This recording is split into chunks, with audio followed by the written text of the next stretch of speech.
Keep Right with Ralph K. Ginorio. Trump, an American Septimus Severus. Strict comparisons between contemporary events and personalities and their historical analogues are compromised by the fact that every circumstance and individual is unique. Each moment has its unrepeatable combination of characteristics that defy a breezy one-to-one comparison. Having said this, there are benefits in comparing past patterns and tendencies in order to gain perspective regarding controversies today.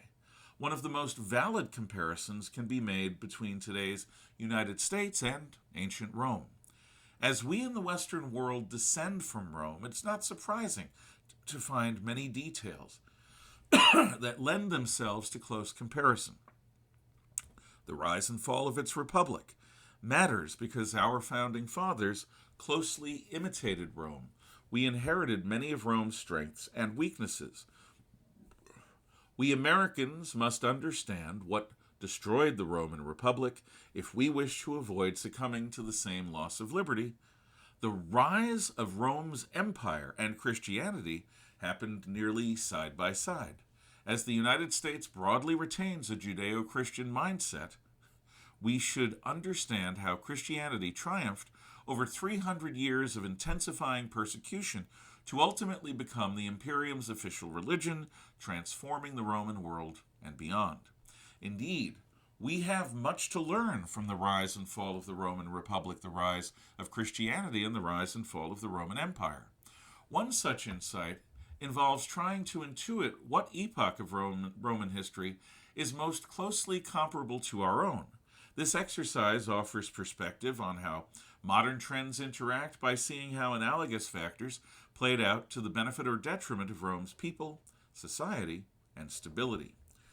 To me, the presidencies of Donald Trump most fully compare with the imperium of Septimius Severus from AD 193 to 211. If this analogy has validity, it means that we Americans have entered a new and harsher phase in our history. Like our golden age from 1945 through 2001, Rome's empire had previously reached heights of peace and prosperity and power, from Augustus' rise after his victory at Actium in 31 BC, through the end of the Great Roman Peace with Commodus's assassination in AD 192. Like us, the Romans had known such profound success for so long that they had begun to take the comfort and stability of their lives for granted. Septimus Severus was unusual in that he was the first North African Roman emperor. He had Carthaginian blood. Never before, and rarely since, did the scions of Rome's ancient Punic enemy become its rulers. Severus rose to power as an army officer, becoming commander of Rome's most powerful army group on the eastern frontier. He acquired the empire by winning the longest and bloodiest civil war since the founding of Rome's empire more than 2 centuries before.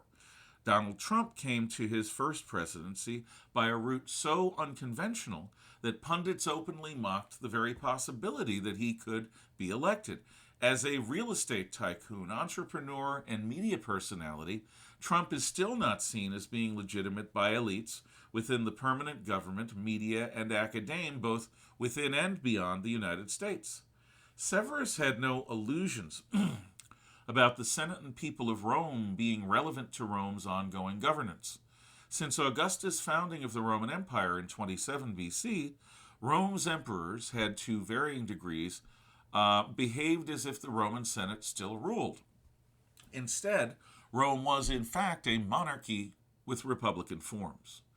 While retaining the symbolism of the Senate and people of Rome, SPQR, on legionary standards and allowing the Senate to go through the motions of convening, Severus made certain that they would decide nothing of significance. Donald Trump does not even pretend to be faithful to the norms of modern American presidents going back to William Howard Taft in 1909. He is improvisational rather than restrained, brash rather than diplomatic, calculatedly coarse rather than retired, and bold rather than dignified. He behaves more like a political street fighter than as a head of state. It is indeed shocking to those who expect conventionality, but his exuberance does clarify his priorities. Septimus' rule derived from the application of naked military force. This clarity improved the empire's ability to defend itself from the Parthian Empire in what is now Iraq, as well as from a ring of barbarians from central Britain to the Carpathian Mountains in Europe, and from the Nile River to the Moroccan desert in Africa. He personally led in the defeat of the Parthian Empire in the east, as well as of the Picts in today's Scotland. In Asia, Africa, and Europe, Severus expanded Rome's borders to maximize Roman military power and overawe its enemies. Donald Trump leads a free world that is deeply in denial about the existential threats we all share. While China reaches for global supremacy, Western elites in Europe, Canada, and the United States obsess over man-made climate change, as if its predictions since the first Earth Day back in 1970 had not been proven false, repeatedly. While China's allies in Russia, Iran, North Korea, and elsewhere work to undermine American power, the international left tries to reinvent everything from private property and freedom of expression to biological sex.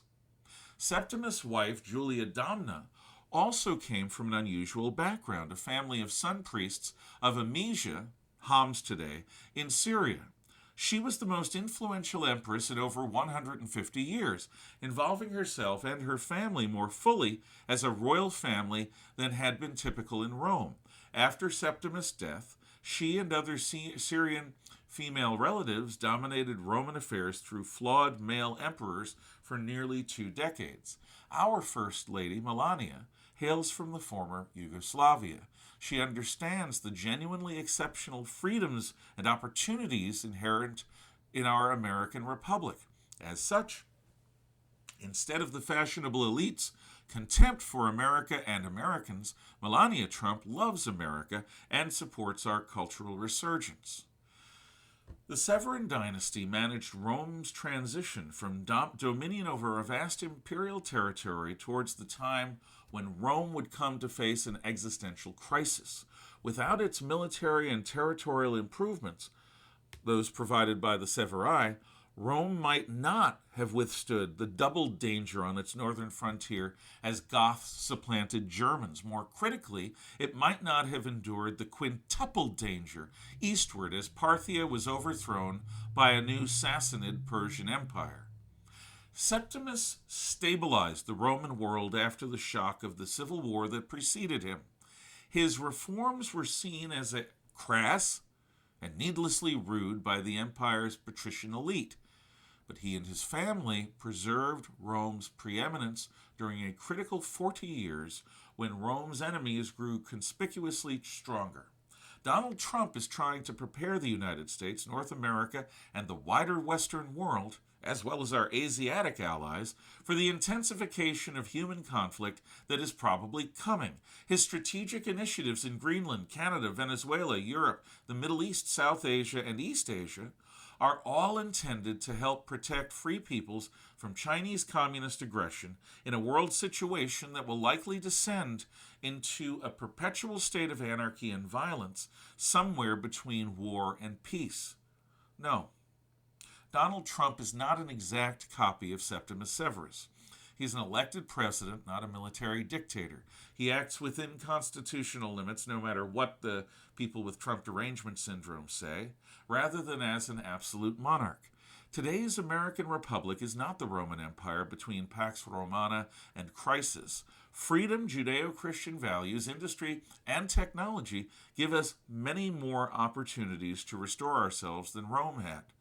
But the world has been darkening since at least the terrorist atrocities of September the 11th, 2001.